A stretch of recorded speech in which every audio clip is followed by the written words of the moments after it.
والصلاة والسلام على أشرف الأنبياء والمرسلين سيدنا مولانا محمد وعلى آله وصحبه أجمعين. سبحانك لا علم لنا إلا ما علمتنا إنك أنت العليم الحكيم. رب اشرح لي صدري ويسر لي أمري واحلل عقدة من لساني يفقهوا قولي وسدد لساني واهد قلبي بحق سيدنا مولانا محمد والصحب والآل.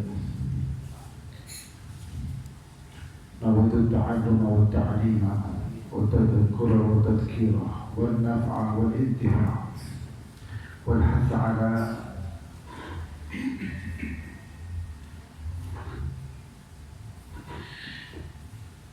kita niatkan hadir di sini untuk thalabul ilm, sehingga keutamaan menimba ilmu itu akan kita peroleh. Karena niat itu dalam perspektif agama kita amat sangat penting dan amat sangat menentukan. Innamal a'malu binniyat. Salafun salih lalu memfatwakan dengan perkataan mereka an-niyyah mardiyah. Niatmu itu kendaraanmu. Sampai ke tujuan atau tidak tergantung niatnya.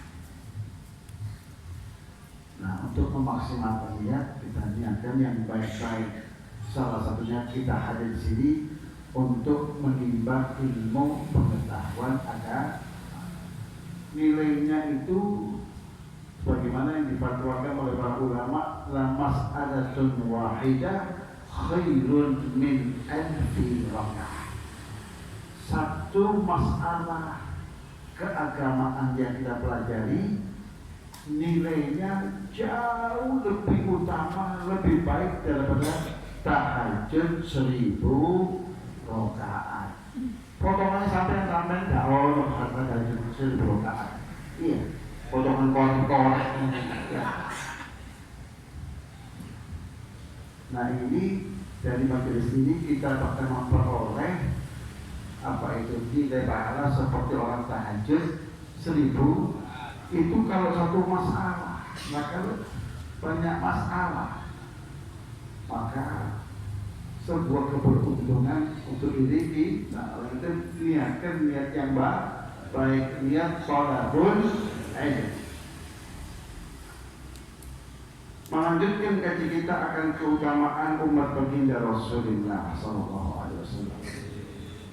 Semoga kita tergolong terbilang umat yang dimaksud. Amin Allahumma amin. Sampailah kita pada kajian syaraful amanati wal wafa'i bil wa'di. Kemuliaan orang yang mengemban amanah. Jadi kalau kita bicara amanah ini, hari ini langkah orang yang bisa menjalankan amanah. Sangat amat langka. Pejabat itu disumpah Quran disusun 7, bukan 1, 7 pun. Saya bersumpah, ya, dan seterusnya. Geletek, ya, ujung-ujungnya pakai rompi yang berwarna oranye. Maka tadi saya dapat ilmu baru dari seorang kiai tadi. Ada satu majelis. Sabda Nabi itu mengatakan al-halalu bayyin wal haramu bayyin. Sekarang bergeser, al-halalu bayyin wal haramu bayyin.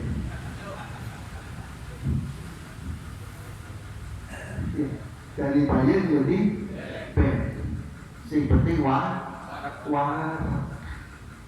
urusan haram, urusan belaka. Dari bagian menjadi ben. ada kiai mentalnya seperti ini kan bahaya. Ini akan jelas kiai ini sampai bojone nggak salah nih, itu bojone wal haramu paham ya? Nah, kita ini hidup di zaman fitnah, akhir zaman. Maka kata Nabi, orang yang hidup di akhir zaman konsekuensinya memegang nilai agamanya seperti memegang batu bara, kuat-kuatan gitu. Paham ya? Maka kalau kemarin pada dia istiqomah, kok sekarang ngelentek? Itu konsekuensi orang yang hidup di akhir zaman. Mudah-mudahan fitnah itu tidak menghampiri kita. Potongan sampai tidak lebih baik. Ojo jabat pejabat tinggi, berarti RT kampung aja tidak beres. Iya. Urusan panitia 17 Agustus, iya. Itu saja tidak beres. Pokoknya urusan kuota haji sampai gampang mengepung sampai yang anak iya buat apa itu untuk memuliakan 17 Agustus kok tidak sesuai begini wis menengok kemudian laksanakan wis nah, itu baru kelas RT. Jadi amanah ini kalau kita bisa memegangnya satu kemuliaan untuk diri kita. Konsekuensinya Allah berfirman, Inna aradna al-amanata 'ala as-samawati wal-ardi wal-jibali fa'abaina an yahmilnaha. Amanah ini sudah pernah disodorkan oleh Allah kepada penduduk langit dan bumi. Langit ditawarkan, semuanya nolak. Penjaga gunung itu tolak. Kemudian Allah perhatian aman. Masa tidak tenang, ditawarkan kepada manusia rebutan. Bahkan untuk merebut amanah itu bikin partai bentuk tim sukses demi merebut amanah. Begitu mendapatkan amanah, respon yang pertama sujud syukur untuk menggapai rompi kendor ya. Tapi untungnya bagi Alhamdulillah kita tidak dapat jabatan apa-apa. Alhamdulillah. Wa min syarafi hadhihi ummah ma ja'ala Allah ta'ala min al-thawabi wal fadli liman anjaza al-wa'da wal amanata. Dan di antara nilai kemuliaan umat ini apa yang telah Allah jadikan dari nilai-nilai pahala dan keutamaan bagi mereka yang dapat memenuhi anjaza, dapat melaksanakan dan memenuhi apa? Al-wa'da. Sudah jadi dipenuhi janjinya. Yang kedua, menerima amanat dan dia memenuhi hak-hak amanah itu. Nah, ini Allah janjikan manusia istimewa itu layak dan pantas untuk mendapatkan pahala dan anugerah Allah. Famin dalika, di antaranya annahu madmunun lahul jannah, bahwa orang yang memenuhi janjinya dan memenuhi amanahnya itu terjamin baginya surga Allah. Kama ja'a fil hadits alladhi rawahu Ubadah bin Samit an Rasulullah sallallahu alaihi wasallam, "Idmanu li siddan admanu lakumul jannah." Kata Rasul sallallahu alaihi wasallam dalam sebuah hadis yang panjang, yang sumber periwayatannya dari Ubadah bin Samit.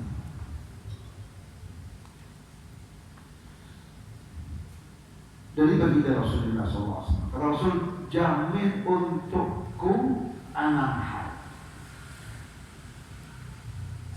Ya. Namun yang disebutkan di dalam teks ini tidak semuanya, hanya sebagiannya saja. Jamin untukku 6 perkara, aku akan jamin untuk kalian pasti masuk surga. Yang pertama, usduku idza haddatstum. Kalau kalian berbicara, jujurlah dalam perkataan Anda. Jujur dalam berkata-kata, jujur dalam menyampaikan sesuatu, jujur dalam berkomunikasi dengan orang lain. Itu Rasul menjamin untuknya surga Allah. Bagaimana konkretnya bentuk jaminan itu? Nah, konkretnya adalah tidak langsung turun malaikat menurunkan sertifikat sampai oleh dengan surga Allah nomor sekian dengan itu. Tapi artinya jaminan itu Allah akan hadirkan taufiknya, Allah akan hadirkan hidayahnya, Allah akan tuntun akal, pikiran dan hati orang itu untuk mengisi kehidupan ini dengan hal-hal yang positif, konstruktif. Dia akan mengisi kehidupan ini dengan amal soleh. Itu konkretnya arti jaminan Allah. Nah, orang yang beramal soleh, beriman dan beramal soleh adalah orang yang terjamin surga. Kenapa? Ya karena memang surga itu hanya diperuntukkan kepada mereka itu yang beriman dan beramal soleh. Innal ladzina amanu wa amilus solihati ulaika hum khairul bariyah jazaohum 'inda rabbihim jannat tajri min tahtiha al-anhar khalidina fiha abada. Itu jaminan. Apa jaminannya? Bentuk konkretnya taufik hidayah Allah sehingga orang itu akan mengisi kehidupan dengan apa itu? Iman dan amal soleh. Jadi yang pertama apa itu? Berkata dengan penuh kejujuran, menghindari kebohongan. Orang itu kalau sudah bohong sekali, maka logikanya dia akan menutup kebohongannya, maka dia akan bohong untuk yang kedua kali.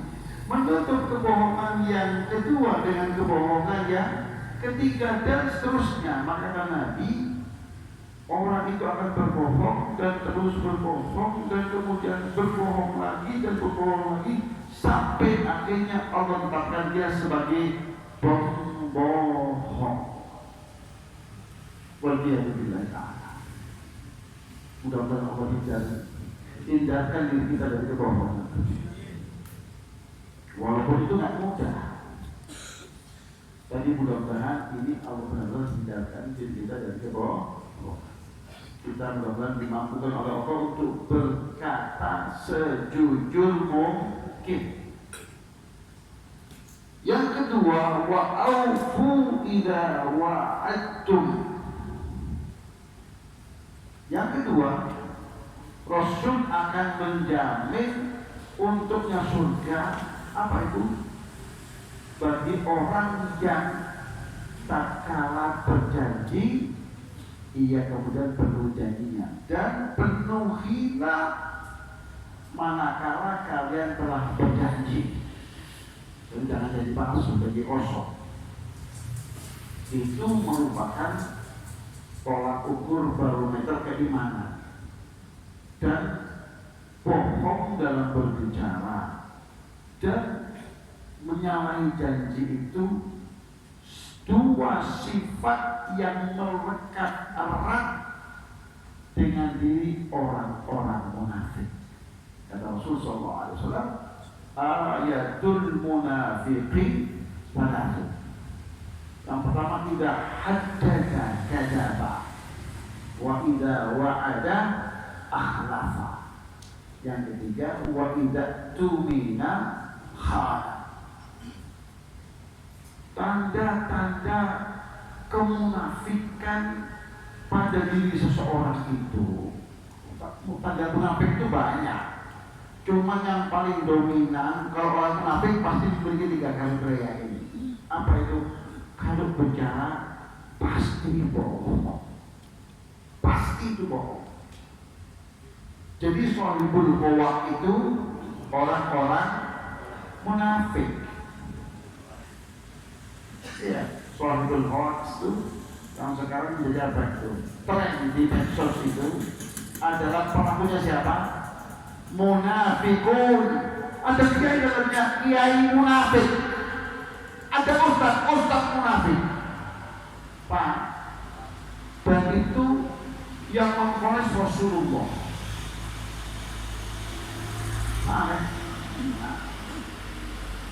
Jadi kita jangan mengadopsi penyakitnya orang-orang munafik. Idza haddatsa kadzaba wa idza wa'ada akhlafa. Kalau janji pasti akan diingkari. Pasti akan diingkari. Tidak akan pernah menjanjinya. Kalau saya janji saya begini, saya begitu, saya begini, saya begitu. Jalanan pasti mulus, sekolah saya gratiskan, ya. Bahkan dapat makan gratis, gizi saya 15.000, mungkin 2.000, sehat tahun itu.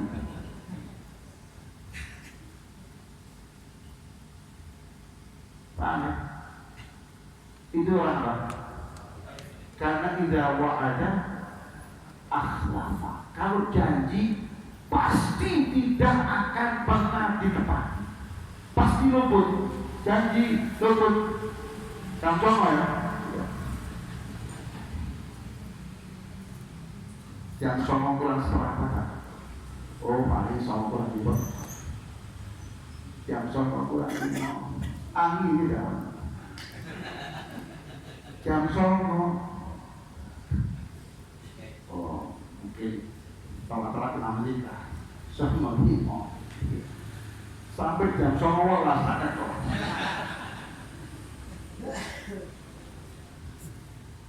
Itu tanda kemunafikan. Kita membiasakan diri kita dengan kemunafikan itu sehingga kita nggak sadar. Mudah-mudahan Allah sadar diri kita sebelum terlambat. Amin Allahumma. Yang ketiga, wa idza tumina khana. Kalau disarai amanat pasti berkhianat. Sudah disumpah, ojo mana Quran, petung puluh Quran ya. Kenapa? Karena dalam dirinya sudah mengadopsi sifat kemunafikan. Paham ya? Jadi petung puluh Quran yang nggak ada beban apa moral apaan. Oh cuma Quran cetakan. Iya. Quran jawab lagi. Ada dalam hati begitu. Jangan di situ, sakit. Itu mentalnya orang munafik.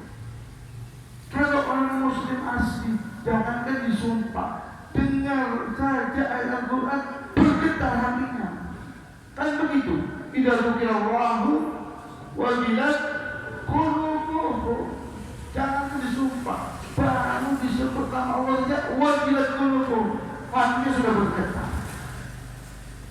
Paham ya? Yang ketiga, wa addu idza tumintum. Kalau kalian itu disuruh amanah, hendaknya penuh amanat itu. Kalau itu kalau melakukan, aku jamin surga untukmu. Yang menjamin siapa? Rasulullah. Rasul itu tidak sekedar jualan angin surga, tapi apa yang diinformasikan, apa yang disampaikan punya dimensi wahyu wa ma yantiqu 'anil hawa. Paham ya? Maka selalu benar, kebenarannya mutlak. Kata Rasul, bicara yang jujur, tepati janjimu, penuhi amanahmu, akan aku jamin surga untukmu. Yang berkata siapa? Kanjeng Nabi. Paham ya? Paham ya? Hadis di atas diriwayatkan oleh Imam Ahmad Ibnu Hibban dalam Sahihnya, serta Imam Al-Hakim di dalam Mustadraknya, dan Al-Imam Al-Baihaqi di dalam Sunannya. Wa mimma yadullu ala syarafil amanati wa fadliha wal wafa'i bil wa'di ma jaa min at-tahdhir asy-syadid anil khiyanati wa khulfil wa'di wa khulfil wa'di. Qaulihi sallallahu alaihi wasallam, la imana liman la amanata lahu. Dan di antara hal-hal yang menunjukkan tentang kemuliaan amanah dan keutamaannya serta memenuhi janji itu, apa yang telah datang dari baginda Rasulullah SAW berupa ancaman yang keras, at-tahdziris syadid, ancaman yang keras, peringatan yang keras. Ya. Jadi Rasul memperingatkan dengan statementnya yang cukup keras. Rasul SAW ini tentang pengkhianatan dan janji yang tidak ditepati. Sampai Rasul SAW, la imana. Ini ulama kalau ada kalimat-kalimat hadis seperti ini, itu ada dua penafsiran. Penafsiran yang pertama, penafsiran yang rada ekstrim. Lanya nafiyatun lil jinsi. Nah, itu versi ekstrimnya. Tidak ada keimanan barang secuil pun di hati orang itu. Tapi gelarnya KH, walaupun hanya 10. Orang situ 10 hari, ya, tetap tidak ada keimanan di hati orang itu. Gelarnya profesor doktor. Kocomane profesor doktor S3, ya, S cendol, S mambu, S teler, kabeh, SS di dunia dikumpulno, tetap la imana. Itu tafsiran versi yang pertama. Jadi lanya kalau dalam gramatika bahasa Arab, ilmu nahwunya namanya la nafiyatun lil jinsi, menafikan semua jenis keimanan, mau kecil mau besar, tidak ada. Itu versi ekstrimnya. Begitu cara ngaji, tapi itu begitu, ya. Walaupun kitabnya nggak kuning, ya, kitabnya putih ya, buat, ya. Nah, versi yang kedua, la imana li nafyil kamal, aida imana kafirun.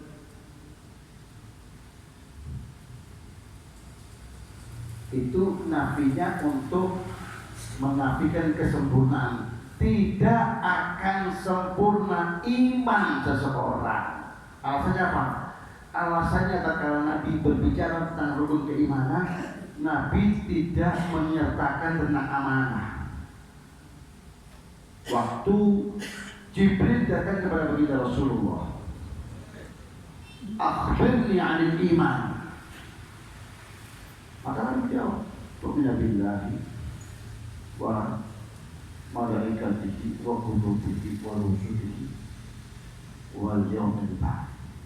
Tidak menyebut tentang amanah, sehingga nggak ada urusan dengan amanah. Tapi ini kok ada penafian amanah. Oh, maksudnya penafian kesempurnaannya. Tidak akan pernah sempurna iman seseorang, walaupun jidatnya hitam kayak aspal jalanan. Paham ya? Jadi takbir masjid nyentik. Lha ireng ya apa? Simbol ngakali wong. Paham?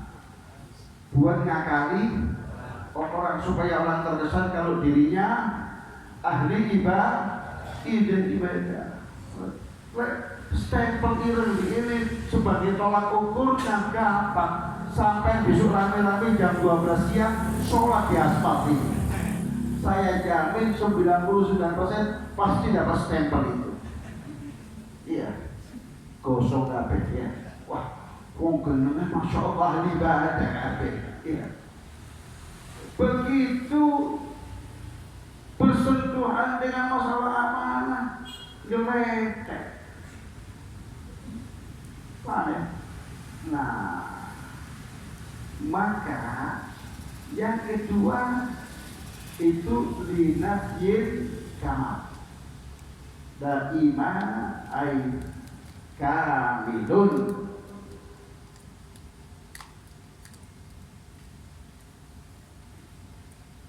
Liman la amanata lahu, bagi orang yang tidak memiliki nilai-nilai amanah.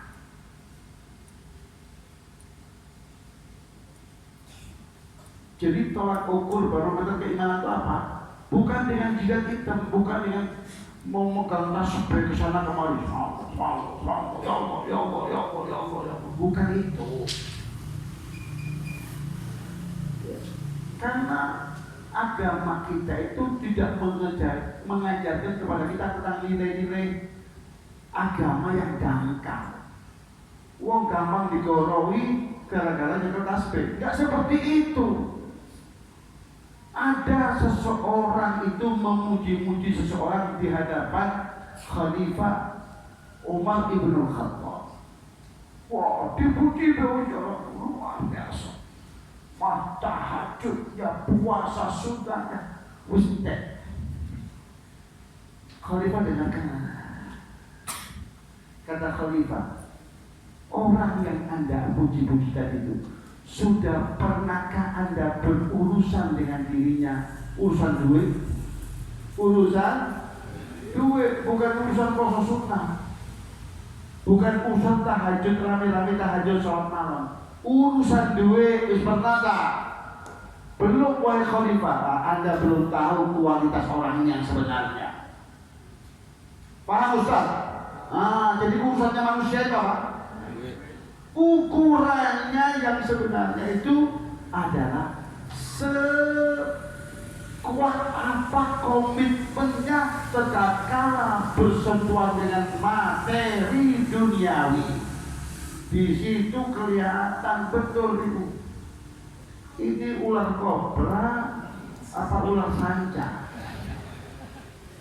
Ya, kabeh ini. Begitu macam. Tak ngefek.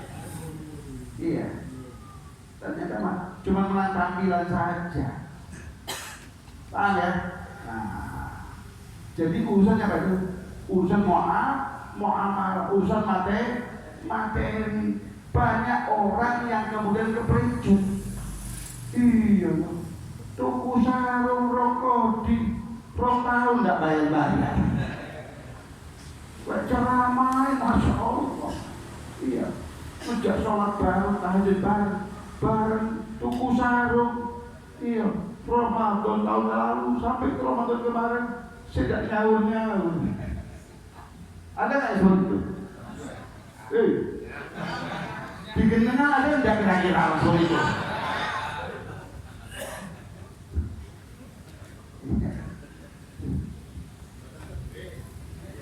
Oh betul betul.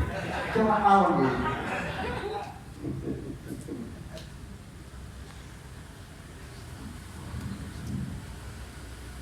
وفي رواية عن علي من حديث طويل إنه لا دين لمن لا أمانة له ولا صلاة له ولا زكاة له. Bahkan di dalam sebuah hadis yang sumber periwayatannya dari Imam Ali bin Abi Thalib, dari sebuah hadis yang panjang dikatakan di antaranya, sesungguhnya la dina, seseorang itu tidak memiliki nilai-nilai agama bagi mereka yang tidak punya nilai-nilai amanah. Jadi baju boleh koko, lihat mereknya semacam-macam ya, mereknya At-Taqwa kan, sampai namanya baju takwa. Serbani lembre sampai kok seringnya suta ya. Ya, itu semua bukan ukuran, karena agama kita bukan agama aksesori. Saya ini kenapa? Ya sudah 10 tahun, 15 tahun ke belakang ini wis mahal sekali, udeng-udengan apa itu. Karena kadang-kadang ini perlu ya kami kaos ya. Kadang-kadang kami kaos saja untuk menyadarkan diri kita.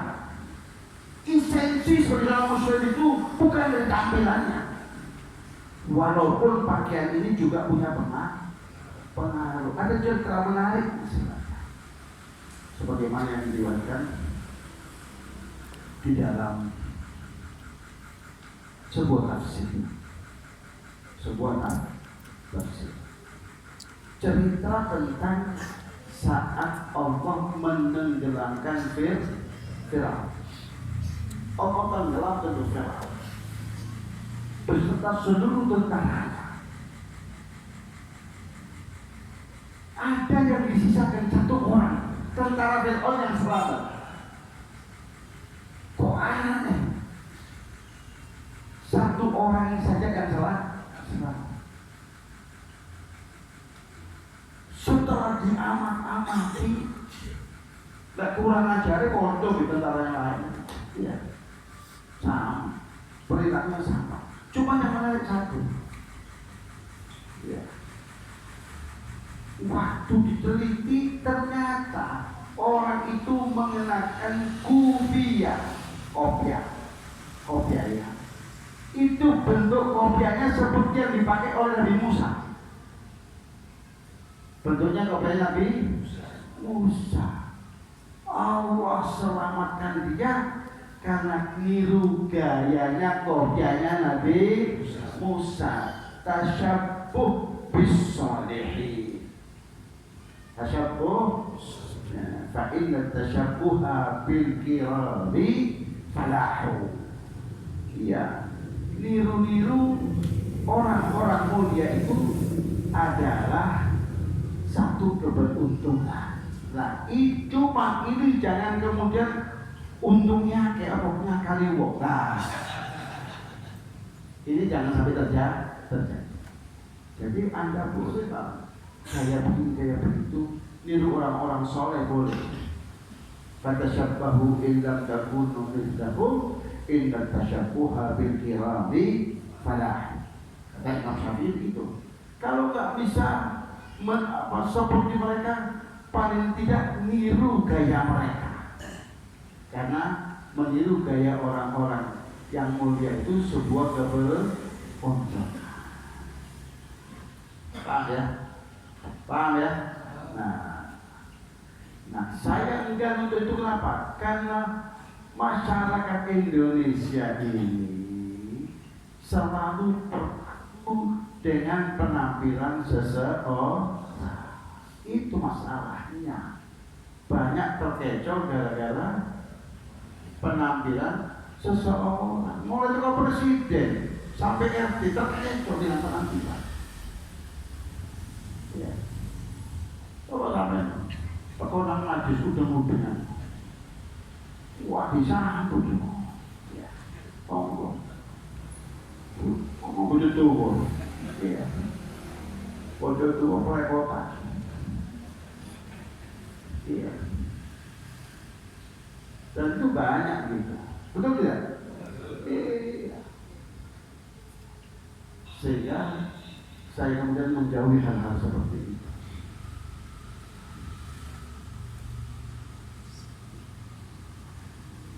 Jadi kata dalam hadis yang panjang yang dikatakan itu, innahu la dina. Seseorang itu tidak ada nilai-nilai agama pada dirinya. Liman la amanata lahu, jika dia tidak memiliki nilai-nilai amanah. Itu jadi tolak ukurnya, barometernya amanah. Bukan pakaian, bukan penampilan, bukan, tapi apa itu? Amanah. Sejauh mana dia memegang amanah. Ya. Dan bagi orang yang tidak punya amanah itu, wala sholat lahu, sholatnya pun dianggap sholat yang tidak sempurna, itu. Wala zakat lahu. Nah, ini kalau kita bicara tentang sholatnya ekstrim, ya sholatnya nggak diterima, zakatnya pun nggak diterima kalau tidak punya amanah. Ya, ini yang pertama. Yang kedua, la sholat itu, sholatnya nggak sempurna. Sebab kalau itu sholat sempurna, pasti dia akan memakan amanah. Zakatnya yang dikeluarkan juga tidak sempurna. Sebab kalau dia punya amanah, pasti zakatnya sempurna. Paham ya? Kok akeh gitu mana? Dikurangi mana? Si akeh kurangi mana? Nah, karena apa?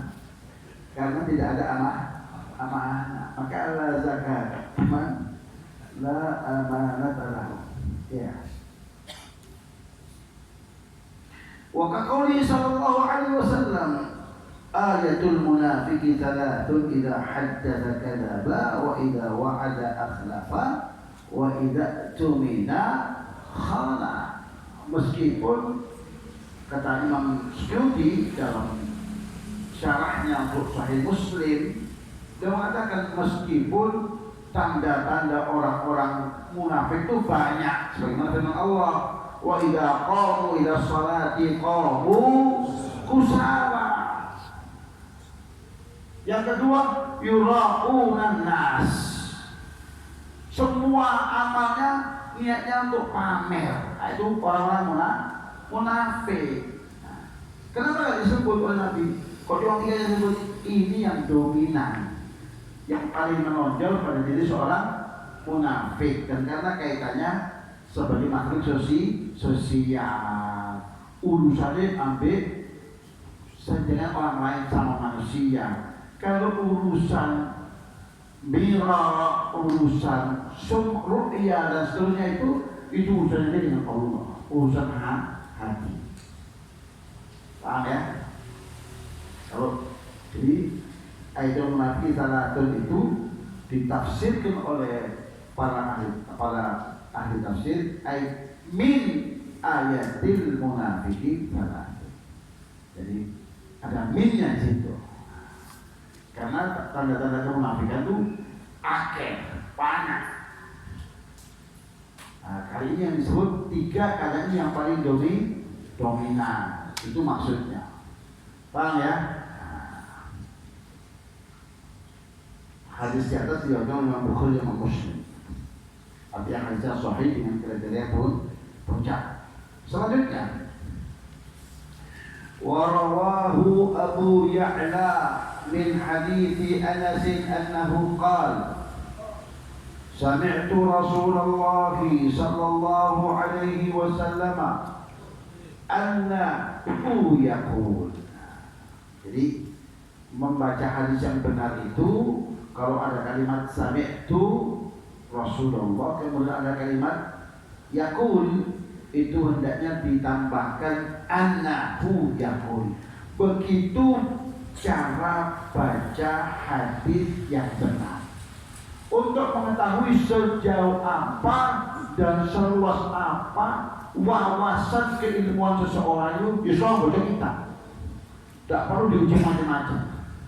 Kalau baca kitab entosnya itu kelihatan dari kalau dia sedang baca di kitab. Nah, cara baca hadis Rasulullah yang benar kalau ada sami'tu kemudian ada kata-kata yaqulu maka hendaknya diimbuhkan, ditambahkan kata-kata annahu yaqul. Jadi mengatakan siapa itu? Rasulullah. Alatun kata Rasulullah. Man kunna fihi fahuwa munafiq. Ada 3 perkara, 3 kriteria. Man kunna fihi, siapapun orangnya. Karena siapapun orangnya mengeneralisir, umum, pukul rata. Siapapun orangnya, jika terdapat 3 kriteria pada dirinya, maka dapat dipastikan ia seorang munafik tulen. Munafik tulen. Karena dalam bahasa kan gitu. Fahuwa munafikun khalis. Munafik tulen. Ya, walak-walinya ngarep ini munafik. Ya, jodohe jerone munafik. Yang pertama, maka tadi wa in sholoma itu wa in itu dilgoya, meskipun ia itu sudah berpuasa. Soim al-Itsnin wal Khamis misalnya. Oh ini pelaksana puasa sunnah Senin Kamis secara intensif kata Nabi wa inshoma, meskipun puasa Senin Kamisnya istiqomah. Jadi wa in itu lil ghayah, meskipun seperti itu.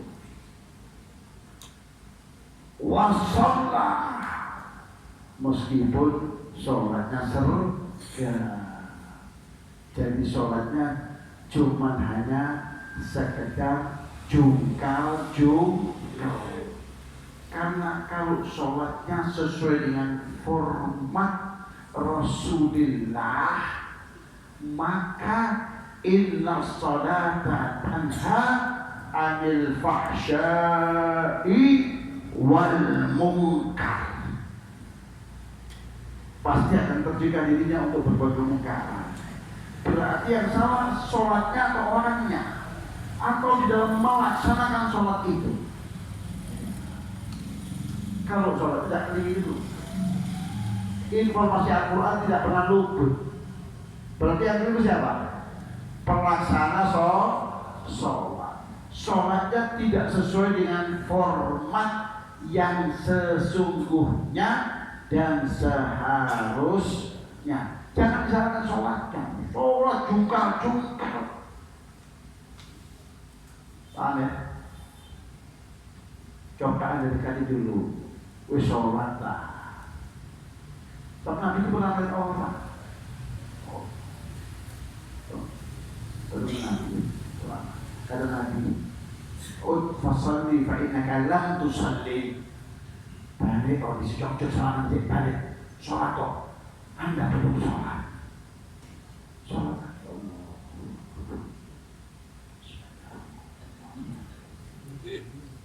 Wow.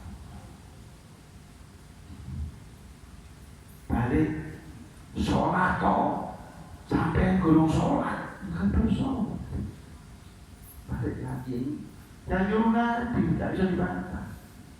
Allah.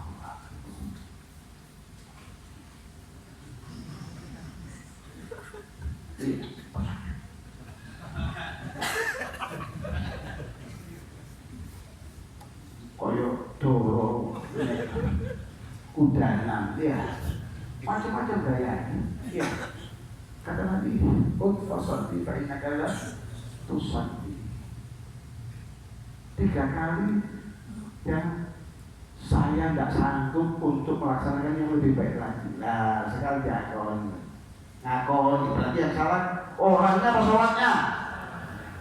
Orangnya, oknumnya yang salah. Jangan salahkan sholatnya. Wes sampai memang tidak sholat, wes ojo mengkritik sholatnya, kritik manusianya. Sholat juga, dalam artinya. Ini juga dilogo jangan dilogo ini. Iya, bisa anda. Iya. Jadi yang salah oknumnya, aparatnya yang salah. Paham ya? Wa in shalla wa hajja. Jadi haji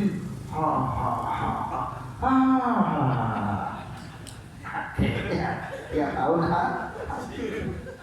tapi tidak ada manfaat. Jadi saya sudah haji, terus apa datang haji? Oh jangan begitu, malah saya.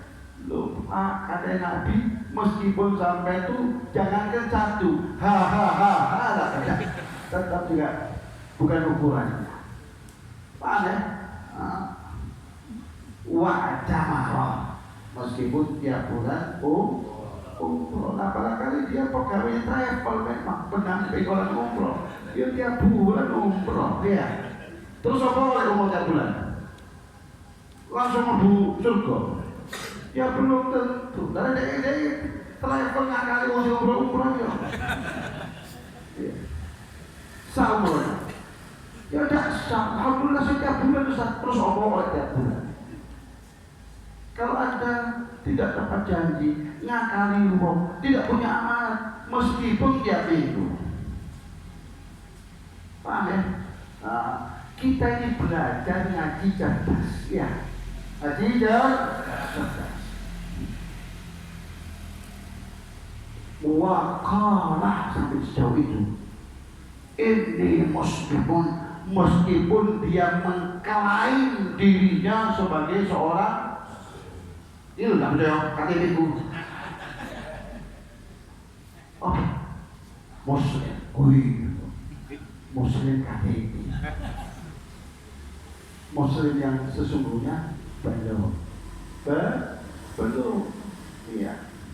Cuma ngaku-ngaku jadi orang Islam. Islam yang sesungguhnya belum. Paham ya? Paham ya? Maka apa kesimpulannya? Islam adalah sebuah esensi. Islam itu kita berbicara hakikat, bukan sekedar syariat.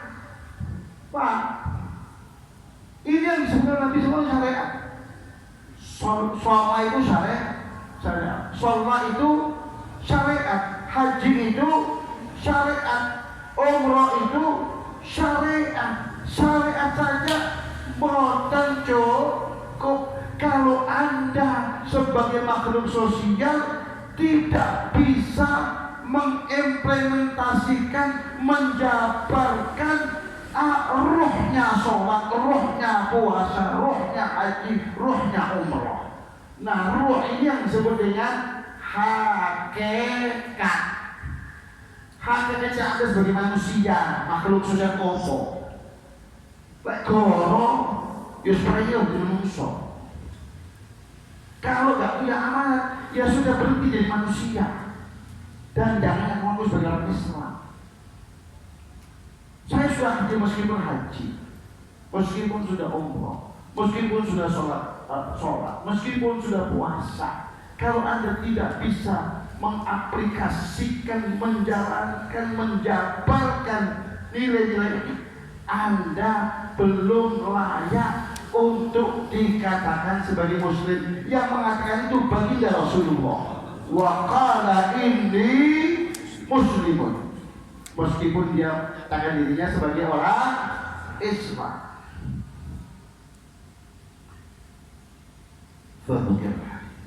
Wa kaqawlihi idza jama'a Allahu al-awwalina wal akhirina yawm al-qiyamah yarfa'u li kulli ghadirin liwa'un faqila hadhihi ghadratu fulan ibni fulan.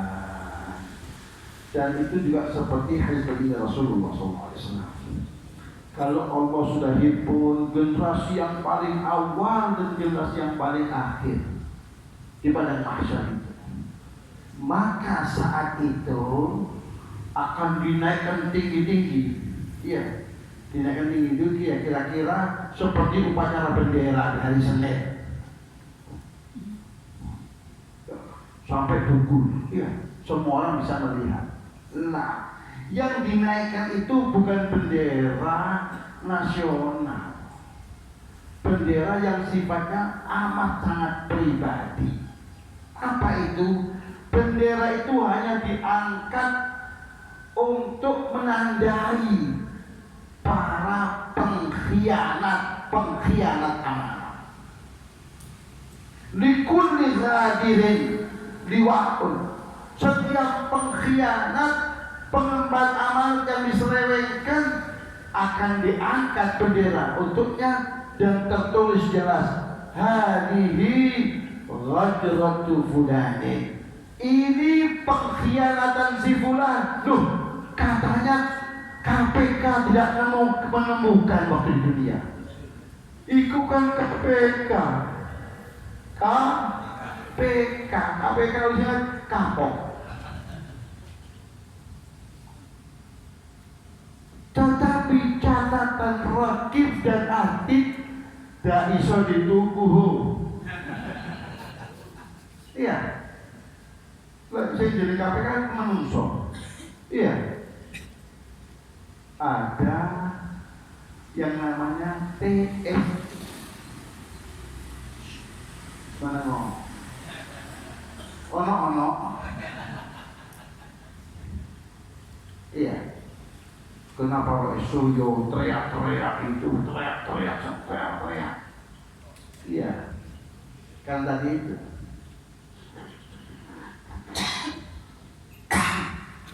Nah, kalau yang di sini sama di sini tidak bisa disokok, tidak doyan. Kenapa?